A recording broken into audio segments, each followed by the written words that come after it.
Hi friends, అందరికీ నమస్కారం. Friends, మీరు కొత్తవారు కనుకైతే సబ్స్క్రైబ్ చేసుకోండి ఫ్రెండ్స్. నేను పెట్టిన ప్రతి వీడియో మీకు నోటిఫికేషన్ వస్తుంది. అలాగే మనం వీడియోలోకి వెళ్ళిపోదాం. గుండె లోతుల్లో ఆవిష్కరించే కథ. సరోజ టీచర్ ఆ రోజు 5వ తరగతిలోకి వెళ్ళింది. పిల్లలతో ఒక అబద్ధం చెప్పింది. నేను మిమ్మల్ని అందరినీ సమానంగా ప్రేమిస్తాను అని. అది అబద్ధం. ఎందుకంటే ఆ తరగతి 3వ వరుసలో ఉన్న మహేష్ తీరు ఆమెకు నచ్చలేదు. ఏడాదిగా అతడిని గమనిస్తోంది. అతడు మిగిలిన పిల్లల ఆటల్లో పాల్గొనడం లేదు, డ్రెస్సు సరిగ్గా వేసుకోవడం లేదు. దీంతో ఆమెకి అతడంటే సదభిప్రాయం కలగలేదు. కాలం గడిచిపోసాగింది. అతడి పేపర్స్లో ఆమె ఎర్రసిరా గుర్తులు పెరిగిపోసాగాయి. మార్కులు తక్కువగా పడుతున్నాయి. అతడు మిగిలిన పిల్లలతో కలవలేకపోవడమో గమనించింది. పిల్లల గురించి సీసీ క్యుములేటర్ రికార్డ్ రాయాలి.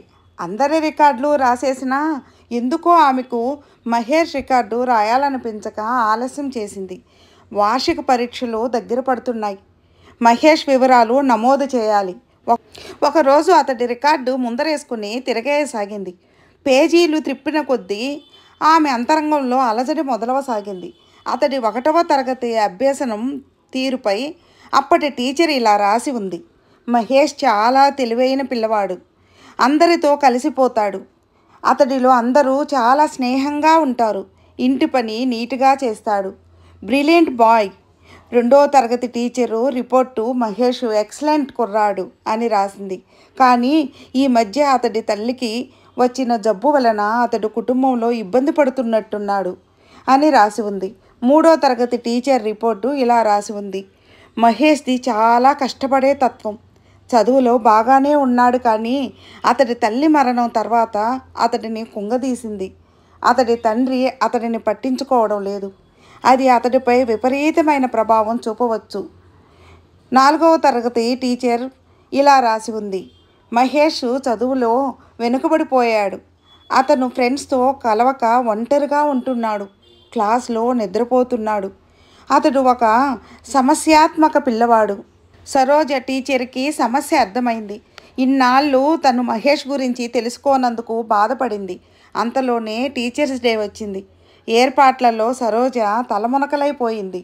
మహేష్ నీ సానుభూతితో చూడడం తప్ప ఏమి చెయ్యాలో ఆమెకు తోచలేదు.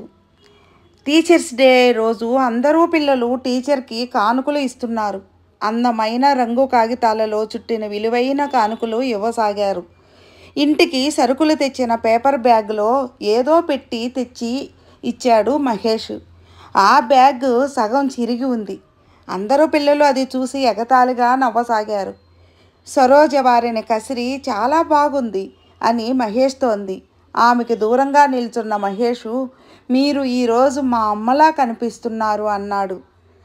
అందరూ పిల్లలు వెళ్ళిపోయారు. అయినా సరోజ టీచర్ మాత్రం క్లాసును వదలలేకపోయింది. క్లాసులో కూర్చుని గంటసేపు ఏడ్చింది.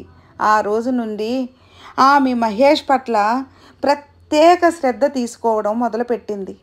మహేష్లో మార్పు చాలా త్వరగా వచ్చింది. ఆమె ప్రోత్సహిస్తున్న కొద్దీ చురుకుగా తయారయ్యాడు. వాడు ఆ సంవత్సరం తరగతి 1st క్లాస్లో పాస్ అయ్యాడు. ఆ తర్వాత అతను సెకండరీ స్కూల్కి పోయాడు. ఇక్కడితో ఆగిపోలేదు. మరుసటి సంవత్సరం ఆమెకి ఉత్తరం వచ్చింది. అందులో ప్రాథమిక విద్యాభ్యాసంలో నాకు నచ్చిన ఉపాధ్యాయుని మీరు. అది ఆ ఉత్తరం సారాంశం. మరో 4 ఏళ్లకు వచ్చిన ఉత్తరంలో నేను సెకండరీ విద్యలో జిల్లా స్థాయిలో ర్యాంక్ సాధించాను. అయినా ఇప్పటికీ మీరే నా ఫేవరెట్ టీచర్. మరో 2 ఏళ్లకు ఇంకో ఉత్తరం వచ్చింది. నేను ఇప్పుడు చదువు విషయంలో కష్టపడుతున్నాను అని. ఆర్థికంగా ఇబ్బందులు ఉన్నా చదువు కొనసాగిస్తున్నాను. ఎప్పటికీ మీరే నా ఫేవరెట్ టీచర్. ఇంకో 4 సంవత్సరాలు గడిచిన తర్వాత ఇంకో ఉత్తరం వచ్చింది. డిగ్రీ తర్వాత ఇంకో 4 సంవత్సరాలు చదవాలి అనుకున్నాను. చదివాను, సాధించాను. ఇదంతా మీ చలవే. మీరే నా ఫేవరెట్ టీచర్. ఈసారి అతడి ఉత్తరంలో చివరన సంతకం, కింద మహేష్ ఎండి అని సంతకం చేసి ఉన్న మళ్ళా లెటర్ వచ్చింది. ఇంతటితో ఈ కథ అయిపోలేదు. ఇంకో ఉత్తరం వచ్చింది. నేను ఒక అమ్మాయిని చూశాను, పెళ్లి చేసుకుందామని అనుకుంటున్నాను. మా అమ్మగారు లేని సంగతి మీకు తెలిసిందే. నాన్నగారు కూడా 2 సంవత్సరాల క్రితం చనిపోయారు. వివాహంలో పెళ్ళికొడుకు తల్లి స్థానంలో మీరుండాలని నా కోరిక. సరోజ పెళ్లికి వెళ్ళేటప్పుడు మహేష్ 5వ తరగతిలో బహూకరించిన నెక్లెస్ ధరించింది. అందులో సగం రాళ్ళు ఊడిపోయాయి. ఆ పెళ్లి రోజు మహేష్కి వాళ్ళ అమ్మ కనిపించింది. కన్ను తెరిస్తే జననం, కన్ను మూస్తే మరణం, రెప్పపాటే జీవితం. ఒక మహాకవి రాతల్లో జననించిన జీవిత సత్యమిది. జననానికి మరణానికి మధ్య సాగే ఈ జీవన సమరంలో మనిషి ప్రతి క్షణం ఒత్తిళ్లకు లోనవుతూ, సమస్యలతో సతమతవుతూ యాంత్రిక జీవనానికి అలవాటు పడిపోతున్నాడు. ఉల్లాసాన్ని, ఉత్సాహాన్ని కోల్పోతున్నాడు. దానికి కారణం ఒక్కటే, కనీస సరదాలను కూడా అందుకోలేనంత బిజీగా జీవితాన్ని గడపడం. శారీరక సమస్యలకి మందులెన్ని ఉన్నా మానసిక సమస్యలకి మాత్రం భగవంతుడు ప్రసాదించిన అత్యద్భుత ఔషధం మాత్రం నవ్వు. నవ్వులను మనిషి ఆస్వాదించడానికి మాధ్యమాలు ఎన్నో ఉన్నాయి. అంటే సినిమాలు, టీవీలు, లాఫింగ్ క్లబ్లు, నాటకాలు, హాస్య పుస్తకాలు లాంటివి.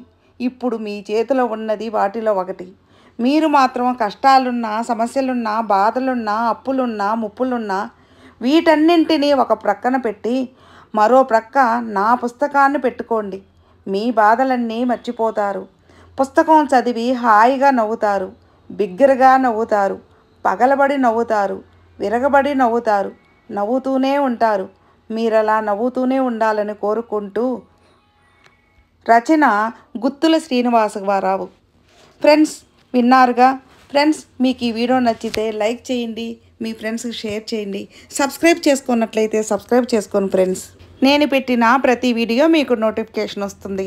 అలాగే మీ అభిప్రాయాన్ని కామెంట్లు మెసేజ్ చేయండి. ఓం నమః శివాయ నమః.